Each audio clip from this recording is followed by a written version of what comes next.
Le rapport des inspecteurs du travail de plus de 200 pages ne concerne que les 480 salariés du siège parisien de la Croix-Rouge.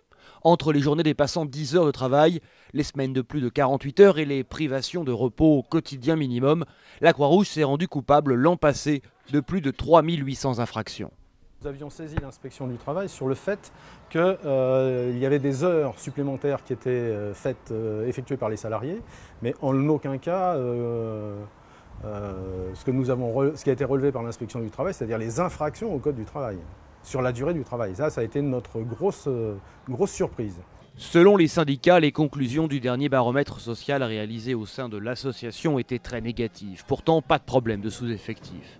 Le rapport de l'inspection, comme les syndicats, pointe une mauvaise organisation du travail, ce à quoi la direction répond par ce communiqué. Cette situation est liée à l'identité même de la Croix-Rouge et à sa mission, sauver des vies. Malheureusement, l'urgence ne prévient pas. En aucun cas, il n'y a volonté de la Croix-Rouge française de porter préjudice à ses salariés qui accomplissent un travail considérable au quotidien.